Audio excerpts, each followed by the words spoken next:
The word toxic masculinity is usually linked to the word male privilege. Okay. But toxic masculinity does not come from male privilege. It comes from male obligations and responsibilities. This has been one of the real crimes of feminism, is like focusing on the toxic masculinity, but they've never talked about female privilege. Okay. Warren Farrell, thank you very much for your time today. I'm looking forward to talking to you. I have I first heard about you at the first art conference, which was 2 years ago, maybe 3 actually. It was 2 art conferences ago. You spoke about the boy crisis, if I Yes. remember correctly. And I thought to myself, this is one of the most important things that needs to be discussed, that is unfortunately a little bit under discussed.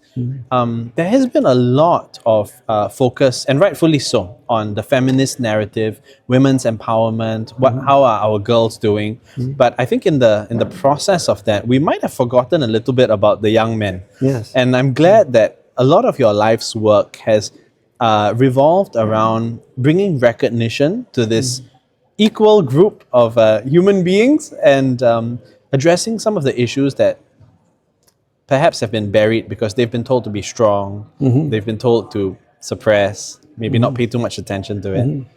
I think also, if I remember correctly, was it Financial Times that listed you as one of the world's top 100 thought leaders in this field, or in general? I think in general. In general. In yes, general. yes. So I'm literally sitting to like a brain, I'm sitting next to a brain on legs right now. That's what's going on. I've been referred to as many things, but never a brain on legs. Huh? Never, I aim to surprise. So let's talk about boys. Let's talk about the manosphere eventually, because I think that sometimes people might look at work like yours, which is totally valuable, and then misuse it for other purposes. Yes. And that's something that's worth addressing in this day and age as well. What's the core thesis of your work? The core thesis of my work, I think, is basically saying that when only one sex wins, both sexes lose. We're all in the same family boat. That the world was not about a patriarchy trying to get men to have privilege and women to be the slaves of that patriarchy. Yeah. The world was about the need to survive, if you want to call it a survival-archy or whatever. Yeah. And in order to survive, our grandparents did not even use words like rights. They use words like responsibilities and obligations. Oh my goodness, preach. Yes. The moment you started talking about rights, your parents knew you were still a child. Yes.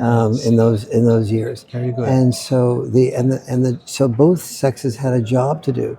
Women had to risk their life in childbirth and spend their life raising children. Yeah. Men had to risk their life in war and risk their life in hazardous jobs and spend their life with the possibility of raising money or some equivalent thereof to survive. Yeah. And to die in a war or to die in a coal mine is not male privilege. No. It is about male responsibility, about male obligation. Yes. To be willing to, when you're walking with your loved one female in the public streets and there's a danger that happens, you're expected to risk your life to be able to save and protect her.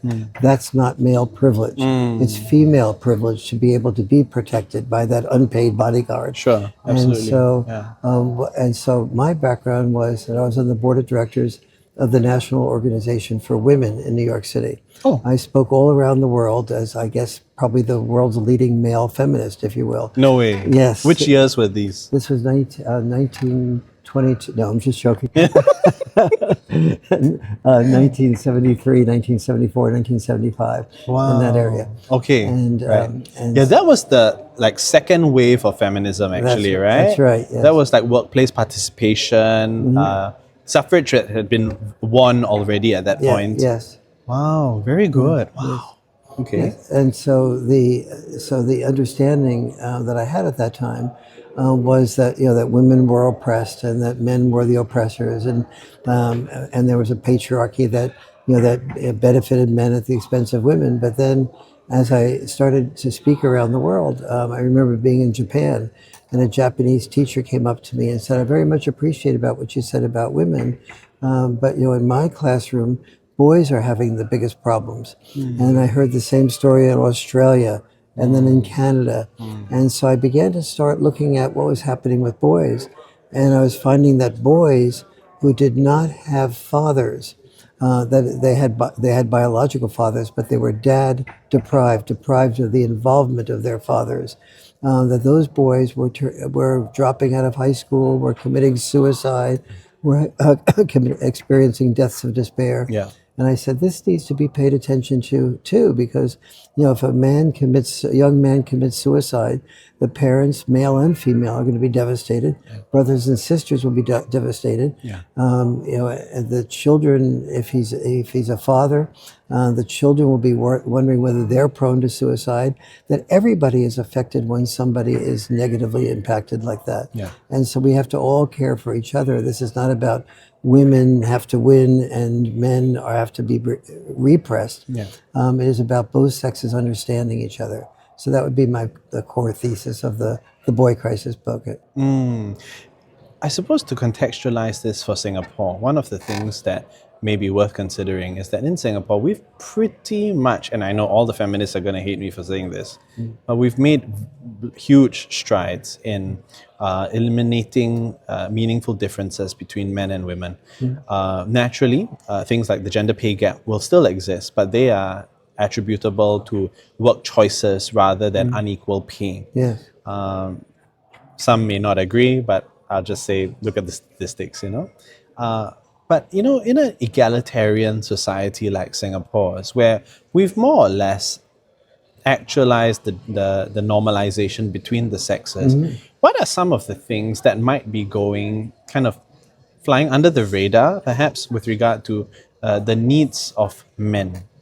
Yeah. Well, as women earn as much or more than men, they still tend to wish to marry up, to marry men who Hypergamy. earn even more. Yes, exactly, Yes. hypergamy. Yeah.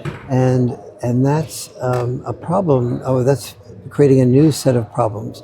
So a woman who graduates from college doesn't have much interest in marrying a high school dropout, nor does she have much interest in checking out her neighbors' basements to find out which men are living in their parents' basements. Yeah. And so as men earn less than women or just barely the same amount, Yeah. and women's focus on the men who are earning more, we have something called the Gini coefficient, which is that women tend to be interested in marrying only 10 to 20% of the men that are available. Right. So let's contextualize this a little bit. In Singapore, differences between the sexes has more or less been eradicated. Yeah, sure, some cultural tropes will still exist. Gender pay gap may be seen to be unfair, but I'm of the view that, look, basic market economics, if it was cheaper to pay women rather than men, I would just hire women. Yes, yeah, exactly. So I think that if we are to explain the differences in income, we should look at hours worked, value of work, danger of work, that sort of thing. But in a context where in Singapore we've more or less normalized the differences, it may seem that absolute parity has been achieved and therefore there's nothing else to look at. Is there something else to look at? Yes, a lot of other things to look at. First of all, let's spend a few moments on the gender pay gap. Yeah. I wrote a book called Why Men Earn More Yeah. and What Women Can Do About It. And Is there anything that you've not written a book about, by the way? when it comes to male-female issues, probably not. You've but- done it all, right? Yeah, right. Okay, so why men earn more? Yes, and there are 25 differences in male-female work choices. Yeah. So when men and women get married, for example, it's not really men that earn more than women or women that earn more than men. It is dads who earn more than moms. Ooh. That once men and women get married, the man is more likely to commute further to work more hours outside of the home. And when there's only an 8-hour work gap outside of the home, there's double the pay. People who work 43 hours a week get double the pay of those that work 35. And so and men are far more likely to work 43 than the 35. 35. Yeah. Women, once they have children, are much more likely to work 35. Yes. They're both technically considered full time, Yeah. but there's a double the pay gap. Now that's true if women work the 43 and men work the 35 as well. Right. But men are far more likely once they're married and once there's children. And it's the children that make the difference. That the men will then be more likely to increase the amount of time that they work, and women will decrease the amount of time, not just that they work, but also to make sure that they find a job on average closer to home, so they don't have to. So if something happens, emergency with a child, there's an opportunity to sort of get home quickly. Absolutely. All of which makes great sense. Yeah. But so there's 25 differences like that I document in Why Men Earn More, and so and that's what leads to the pay gap. And the Right. good news is that women can do any of those things and earn as much or more than men, Right. because of the feeling that we need to hire more women, and we want to be sure we're not shipping the women. It's probable that if all those variables are controlled for, that women today earn slightly more than the men for the same I think work. experientially in Singapore, that's definitely the case. Mm-hmm. In terms of educational attainment and uh, university acceptance rates, I don't know the numbers offhand, but my vague generalization is that women are more represented in the university classes than men are in Singapore even. Yes. And I've heard that this is a thing in the West, but I think it's also a thing back home. I could be wrong. Yes. Well, it's especially true in certain fields, like in psychology, for example. Right. So one of the fields in which it's really dangerous is that in psychology, the young psychologists, only about 15% of them are heterosexual males. So males are having all these mental health problems, loneliness, deaths of despair, suicide, sort of doing the mass shootings and so on. And so they're in enormous need of heterosexual males to be psychologists. Yes. But there are very few but men who try to train to become psychologists often encounter this orientation of the other females training with him are sharing their negative experiences with men, and the women are bonding about those negative experiences. But he's the man that represents those negative experiences the women are having, and so he often feels like he's being treated as the enemy and the oppressor group. Yeah. And part of the patriarchy. And this is within the class of people that are already training to be psychologists. Yes. It's a very niche subset of people Yes. whose job it is to therapize others. Yes. But in the end, even within that therapeutic circle, what I'm hearing is that there seems to be an in-group and an out-group because of gender dynamics that are brought into bear. Exactly, and the men are feeling that they don't, that they don't want to go through multiple years of being, Seen as the bad guy. seen as the bad guy. Yeah. And it's ironic that, as you say, that these people are training to be psychologists, and yet they're treating the males going through that way. That's a bummer. Yes, it really is. It's a bummer for the boys who are part of the boy crisis, who then don't have a good therapist that they can identify with. I mean, you may have a fantastic female therapist, but the 17-year-old, 16-year-old boy committing suicide, and who's maybe masturbating all the time and watching pornography, is not going to be comfortable talking in detail about that to his female therapist. 100%. Yeah. Do you? This reminds me a lot of the conversation that's currently ongoing, and I think not just in Singapore but globally, about this idea of toxic masculinity. You can barely hear the word masculinity without toxic being added as a prefix to it. Yes. Okay, let's be objective. Fair or not fair? Fair. Okay. And not fair. Okay. So, meaning this. The word toxic masculinity is usually linked to the word male privilege. Okay. But toxic masculinity does not come from male privilege. It comes from male obligations and responsibilities. So, for example, a male is in, men are the ones that have had to die in almost 95% of all the people that have died in wars. Sure. And in the United States, it's only males who have to register for the draft. Yes. And women who are feminists who supposedly believe in equality have not suggested that women should have to register for anything they never do. at all. No. Yes.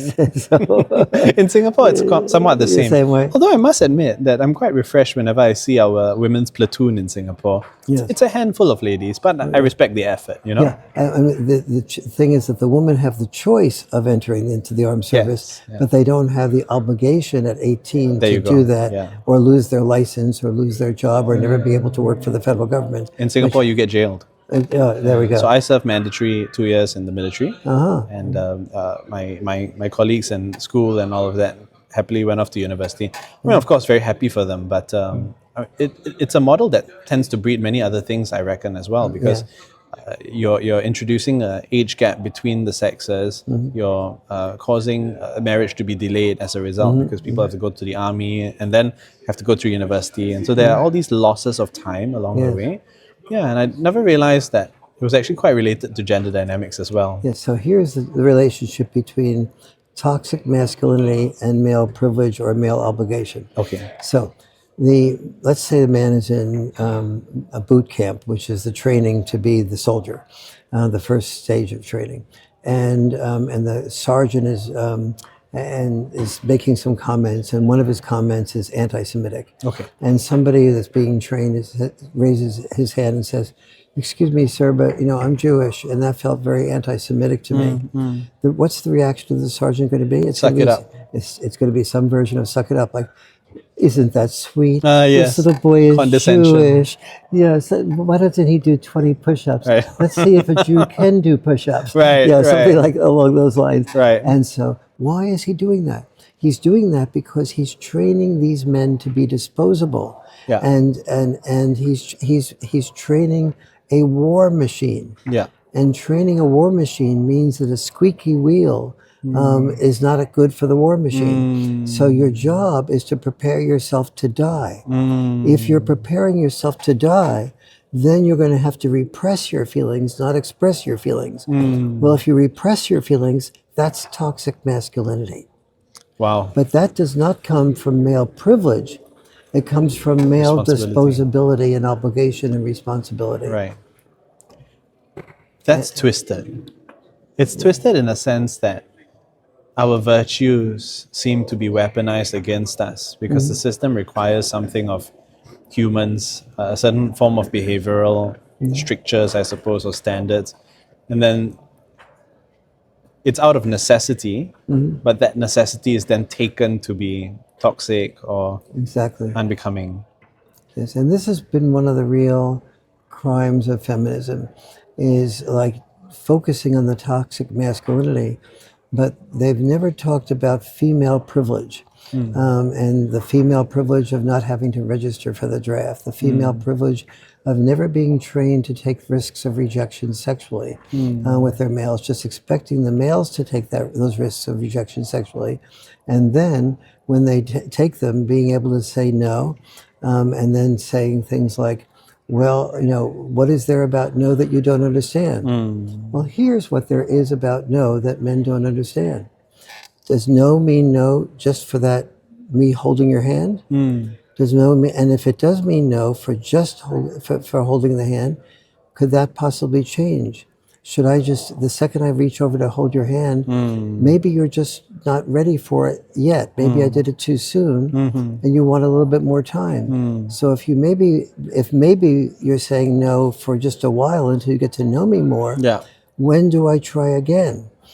Should I? And every woman knows that a man who stops the first time he's rejected will never become a good salesperson. Did you ever see a successful man or woman who gives up on the first rejection? Who gives up on the first rejection. Almost the definition of success is that you know how to persist. So if the man just stopped and never persisted, you would never get very far. The woman would say, Weak. I really like him, but he's a wimp. And I don't feel the sexual energy for him. But then if he persists, it becomes misconstrued as harassment. Yes, exactly. It's harassment. It's and what is there? catch-22. What is there about no, you don't understand? And so there's no introspective dialogue among feminists on this issue. There's no encouragement for the 14, 15-year-old girl to take equal responsibility of handling sexual rejection, to not by option, but by expectation. Women now have the option to reach out and ask a man out without being seen as a whore or something else like they would have been seen 50, 100 years ago. Certainly, yeah. But they don't have the expectation. No one says, and it really shouldn't be just expectation. It should be the chances are very good that men want to be sexual with you more quickly than you want to be sexual with them. Yeah, of course. Yeah. So therefore, you should most of the time take the responsibility of risking sexual rejection and approach the men. Second, that women who we all know that part of female privilege is happy wife, happy life. Never heard that before. Never. Yes, No, I assume you have. never, I'm yeah. just joking. Of course, right? I have. Or if mama ain't happy, ain't nobody happy. Oh, wow. We've heard that one That's- also. That right? sounds like it's straight out of Louisiana or someplace Yeah, like something that. like that, exactly. Okay. And so, all right. So if it's happy wife, happy life, that means, and this, if you're a woman listening to this, Yeah. what I'm going to say now could really change your life. It is true that when women are happy, the family is more likely to be happy, and the husband is more likely to be happy. Absolutely. If a man is happy, it doesn't necessarily mean that the woman is happy. It often means the opposite, actually. Sometimes it can be the opposite. But if a woman is happy, usually the man is happy that the woman is happy. So here are the implications of this that I hope every woman who wants to have a happy marriage will listen to. Yeah. Therefore, it's really important for you to exercise what I call in The Boy Crisis and the other books I've written, like Why Men Are the Way They Are, original choice power. What does that mean? That means that you look around at a party and say, oh, there's a man who's not talking down to a woman, he's listening to a woman. Now, he may be listening to her, but not have his eye on me. But that's the type of man I want to meet. Yeah. So let me go up and Initiate. risk initiating. And if we have a great conversation and I still like his energy, and he doesn't ask me for my phone number, let me ask him for his phone number.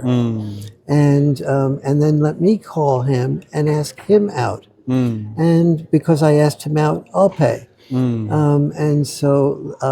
then almost always when a woman asks out a man, even if the man had minimal interest to begin with, He would be a bit more inclined. He'd be more inclined to be receptive. Yeah. So now what you've done is you've chosen the type of energy that will make you happy. And you've chosen a man that is your first choice. That is your original choice power. When you do that, you're more likely to be happy. And if you're happy, he'll be happy, the family will be happy, and you'll be a lot better off than if you wait for a man to choose you first. Here's what happens when a man chooses you first.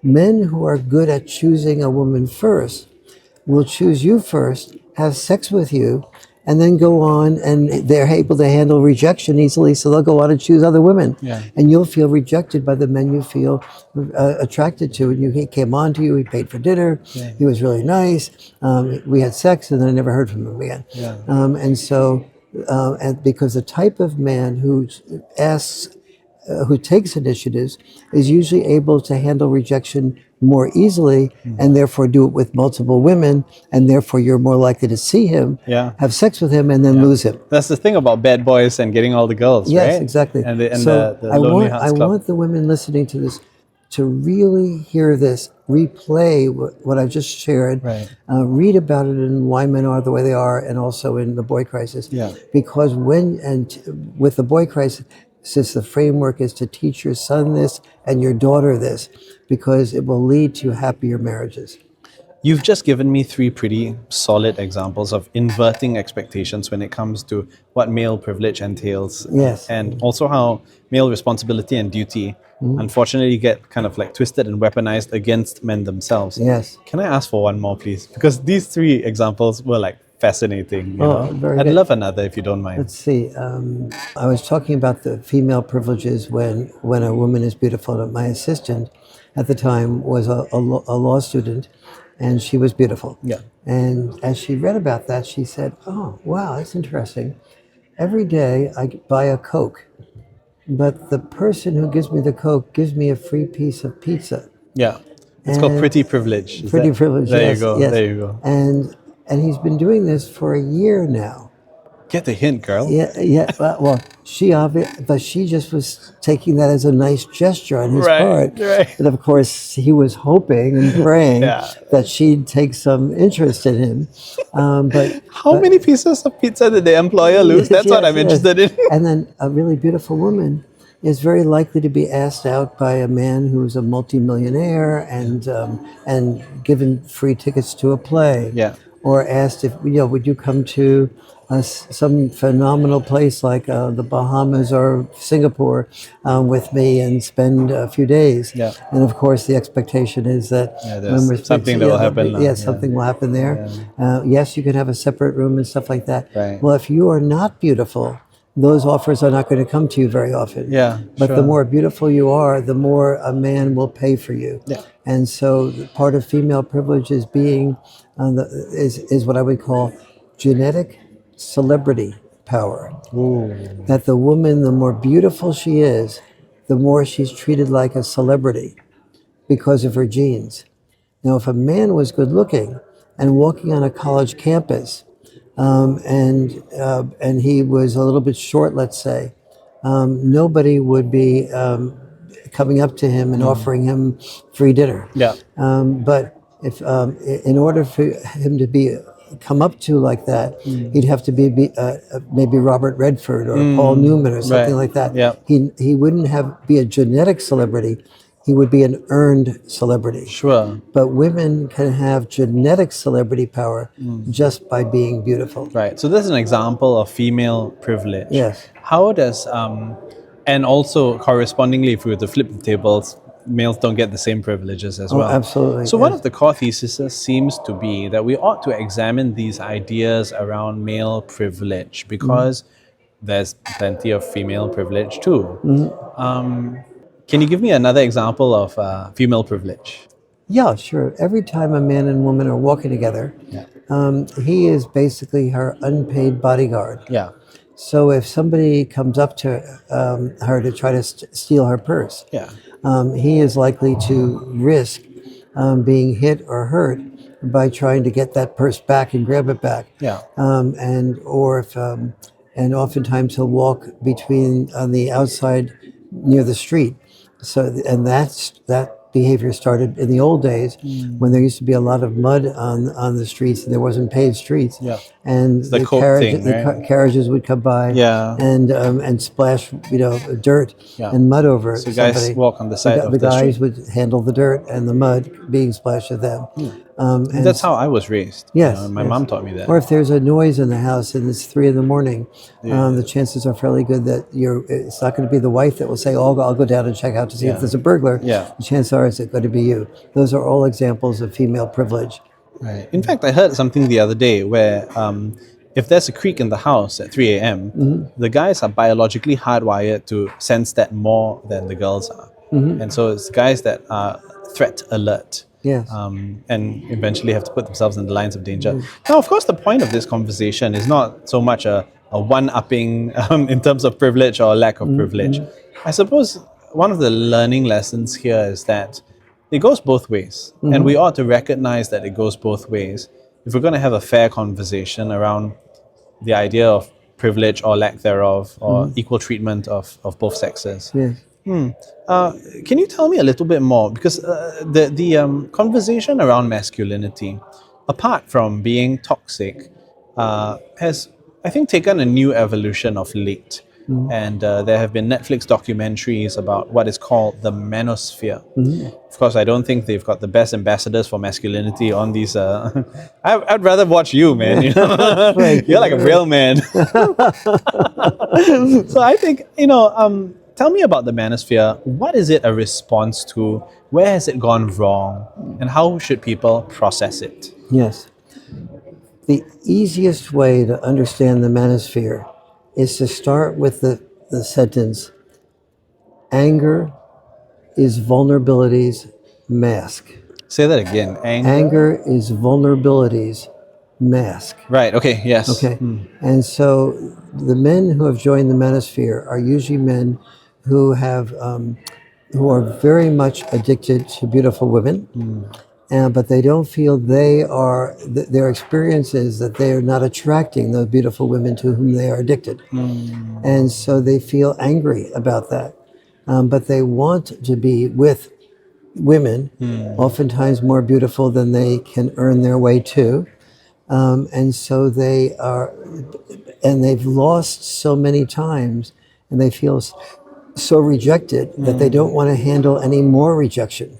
That's their vulnerability. But they're also angry Yeah. at the fact that they are being rejected and rejected and rejected. So they feel like the only way they can handle that is to become involuntarily celibate. So they call themselves incels for involuntary celibate. And that's a label that they place upon themselves. That's that they place upon themselves. Yes, incels. I mean, why? Why would somebody? Because they are just, well, in a way, they're expressing their vulnerability, or they call themselves MGTOWs. What's that? Men go their own way. These are the two big groups in the manosphere. Right. And the men going their own way don't want to go their own way, but they feel they have no option, that they can't survive, that they've handled rejection so often that they feel like they have to just resolve themselves to be single, to go their own way. Right. Now, here's the key. They get into this group where they feel the good news is they have community with each other. Yeah. They can share their hurts, but they also are they're in social media. Yeah. And the algorithms say that the more you say something negative about women, the more attention you will get. So now, what do these men all want? They all want attention. Which was the first premise in the first place. Exactly. Right. They weren't getting enough attention. And now they see that the men who are making the most negative comments about women, exaggerating the most, are getting the most attention. Right. And so women and women's groups did this all the time. There are tens of thousands of women's groups. There's something called #MeToo, Yeah, sure. which was the entire world uniting as one big womanosphere, Sure. talking about their negative experiences with men.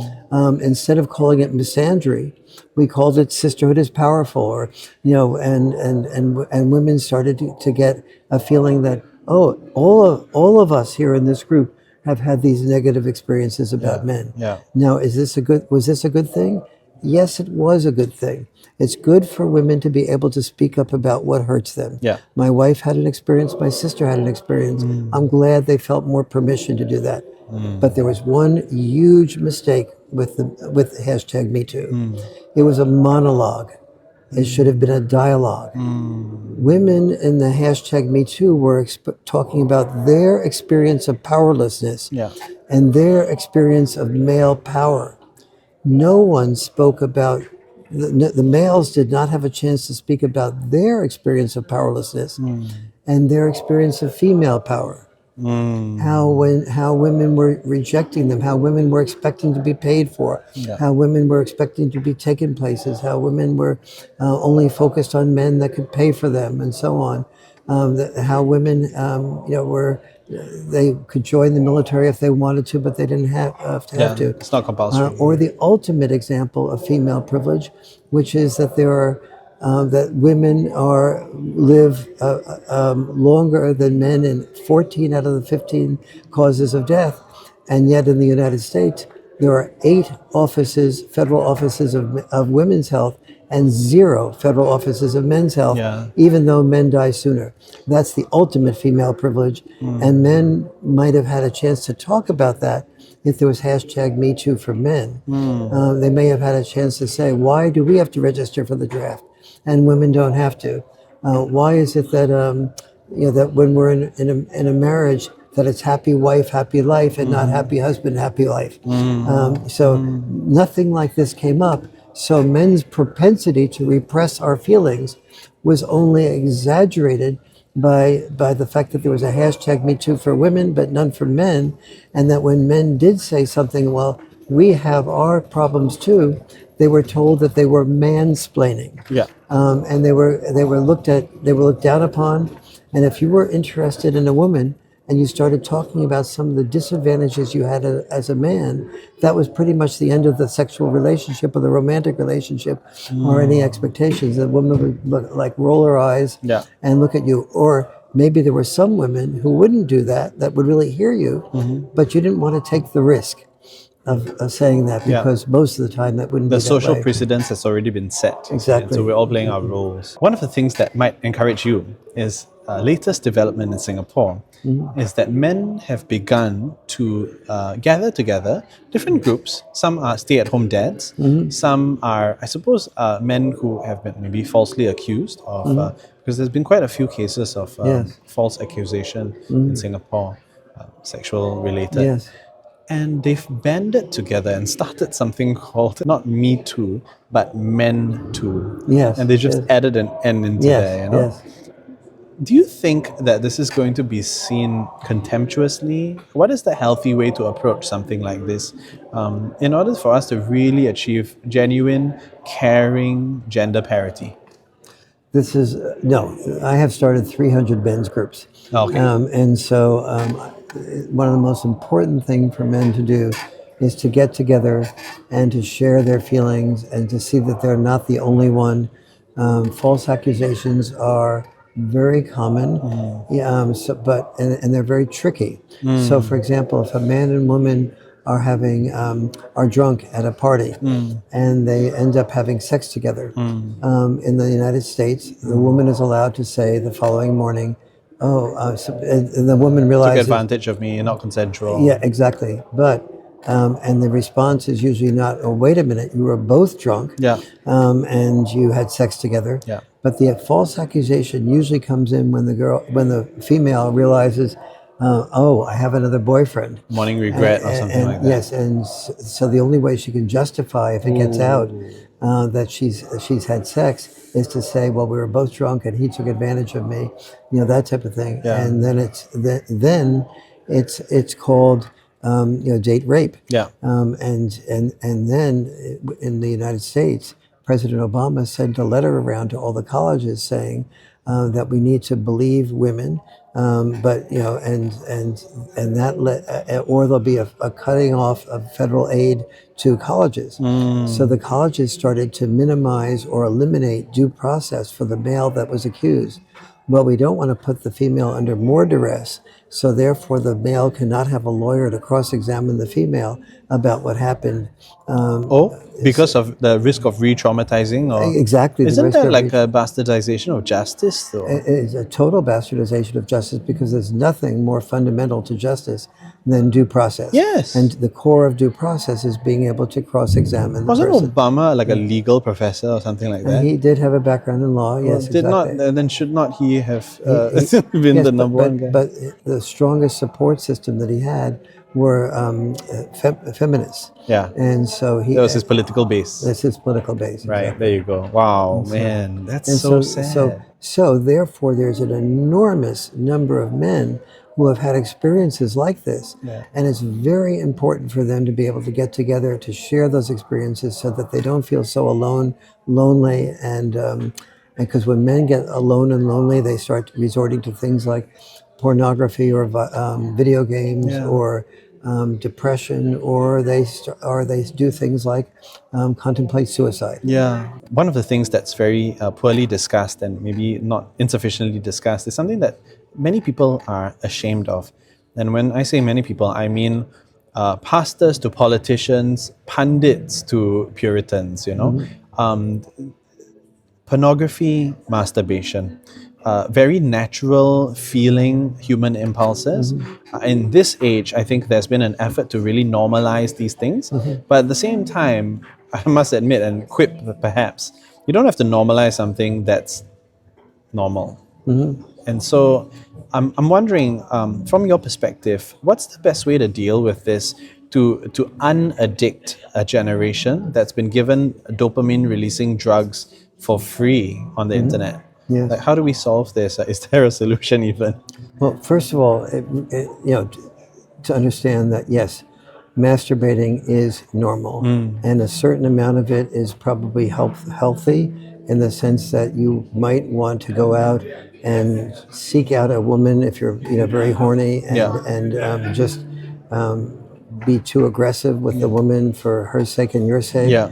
And so staying at home and That's the release valve the release idea, valve, right? yes, is can be useful and healthy and utilitarian. Right. However, when you start looking at pornography, pornography increasingly has algorithms that adjust according to what you watch and get turned on by. And so, therefore, Like social media? yeah, yes, and social. How do they do that? Like cookies or something? There's something built into the interaction process. I don't exactly know No how it works way. technically. Yes, Right. but the that if a woman is kissing you, kissing you pornography wise, or sucking you, or doing something else, it watches what you press on for more of. Oh. And then it adjusts to give you more of what you were turned on by. Right. The problem with that is that then that no human being can be as responsive to every desire that you have, so that when you get together with the real female, you And she feel doesn't perform she doesn't the way perform in the the same internet girl does. and the internet girl does. Then you are really feeling very Dissatisfied sexually. dissatisfied, and Impacts the relationship as well. the female feels dissatisfied because she's like, what am I here? Just Right. some other pornographic object. Right. And so so it's really important to be aware of that. Now, even if the algorithms aren't as technologically sophisticated, and you just keep choosing more and more pornography that is like what you like, that will be sensed also. You'll get more of whatever you ask for, just like you do in anything on in social media. Right. And so that's the danger of it. And so I would really encourage you to do everything to build up trying to connect with women in a human type of way. Find something that you care about, whether it's a church, whether it's a sport, but sports like tennis, where you're likely to meet women in ways that are natural for them, and then develop relationships with women that you have overlapping interests with. And that takes a lot of discipline, and it takes some rejection, and it also means that you probably have to, build up your ability to earn money, have a job, not be living in your parents' basement, Yeah. so that you're not going to be rejected by that woman. This is such a good crucible for a discussion on a brief discussion on the difference between coping with what is and considering what should be. Yes. The fortunate thing about having my channel is I get to angle it in whatever direction I want. Yes. And so I've chosen to make all social conversations religion inclusive. Maybe a faith-based perspective on the issue of masturbation and pornography. It's not so much a matter of like what feels natural, but also are we able to transcend our basal human desires and maybe angle ourselves towards the what is the should as opposed to what is the could be, in order to cope with what feels very natural to all of us. Do you think that aspiring to a condition that perhaps there's a moral standard, and we aspire to the self-control of this moral standard, and just generally having virtues to which we aspire as men, is that something that adds stress, or is there a healthy kind of stress? What is the value of stretching ourselves in a direction that may feel uncomfortable? Well, I mean, we should always be stretching ourselves in a direction that often feels uncomfortable. Right. Because as long as we feel that it's something that will serve us well. So if I don't feel like doing my homework when I'm a kid, the parents need to make sure that you learn to do your homework. And if you don't do your homework, that you don't get dessert, that you don't get privileges.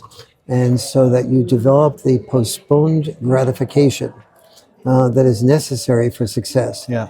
Postponed gratification is the single biggest predictor of success or failure. And if you have it, you're likely to be successful more, and then you feel better about yourself. Last question. Yes. I want to know, because much of the conversation around the manosphere and boys and girls and equity are centered around basic principles like male-female communication. And as we all know, men come from where Elon Musk wants to go. I suppose he wants to go back to where he comes from, Mars. And women come from Venus. Now, tell me about this idea of male-female communication. What are the best practices? How can we make these communications less hostile and more healthy? Well, first of all, it's not just male-female communication. It's communication between any two people who love each other. Right. So it could be two men, two women, Sure. and male or female. Right. And the single biggest problem in communication is the inability to handle personal criticism without becoming defensive. I know a little bit about that. I think everybody does. And so here's the problem with that.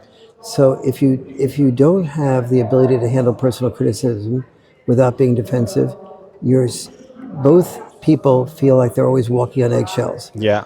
And then that ultimately often leads to divorce. That's step one. Yeah. So the step one is poor communication. Step two is the greater likelihood of divorce coming out of that. Yeah. Step three is that from that divorce, that boys are more likely to be dad deprived because the dads are become less involved in the family. Knock-on consequences. Right? And then from that dad deprivation comes the boy crisis. Yeah. So the boy crisis is a 4-part step to the boy crisis.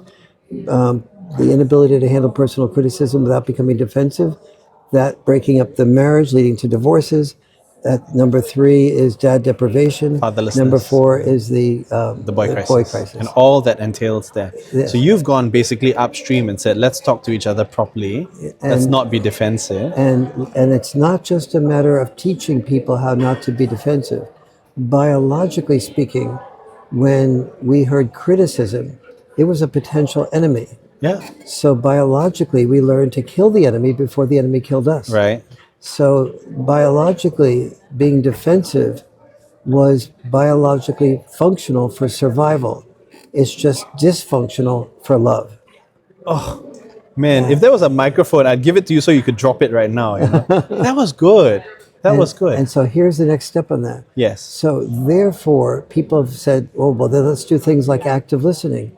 Mirror what you hear I was your about to partner ask. say. Yeah, speaker-listener technique. Yes. The problem is that active listening is never done without a therapist, almost never done without a therapist. I can attest. Yes, it's true. Yes. So here, and the reason for that is when you hear something that makes you feel defensive and you have to then repeat it, you're actually experiencing double jeopardy. You're not only having to deal with it, You're risk validating. yes, but you then have to repeat it that without having had a chance to feel good about it. So what I train people to do in the Role Mate to Soulmate book is to, and so basically I spent the last 31 years inventing a solution to that problem, Okay. which really requires an evolutionary shift. Okay. But the shift has to happen by people being able to prepare themselves to feel to hear criticism by associating the criticism not with being rejected, but with an opportunity to be more effectively loved. So here's the way example. I'll give 2 mindsets. Yes. So the first one mindset would be what I call the love guarantee. And so the person says out loud to their partner, before their partner expresses their negative feeling, says, if I give you a secure environment to say whatever you need to say, Yeah. even if what you say is not true, even if I have a totally different perspective on it, even if you say it sarcastically, even if you say it with anger, if nevertheless I am able to just be here for you saying that, you will feel much more secure with me. Not that you have to walk on eggshells, worrying about, am I going to reject you? And as a result of feeling more secure with me, you'll feel more loved by me. And as a result of feeling more loved by me, you'll feel more love for me.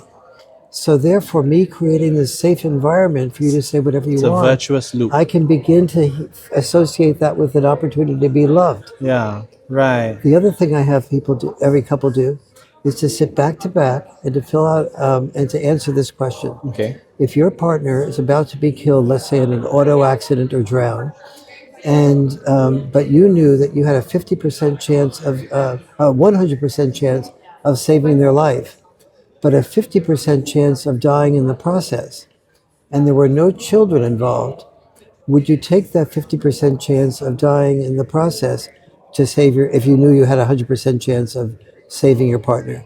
About 90% plus of the men say they would do that. About 80% of the women say they would do that as long as there was no children in the equation. And so then I have this, another mindset I have people do is to say, well, if I'd be willing to die for you, maybe I can listen to you. It puts it in perspective. That is very sweet. That is very sweet. And so there's, 4 other mindsets like that that I ask people to go through before they're able to hear, before they listen to their partner's concern. They have to always understand that the partner will not often see it as criticism. Your partner will often just see it as expressing a concern. But when people express a concern, the person receiving that expression of a concern often experiences it as a criticism. Yes. So what the giver experiences as concern only, and why should you be defensive? The experience of the person listening is criticism. I hear that it's your birthday tomorrow. Oh yes. And Yes. so, happy birthday in advance. Thank you. I must say that, of the various conversations that I've had at the conference, I've really, really enjoyed this one. You speak with such clarity. I think it's not a surprise that you're one of the 100 top thinkers in the world.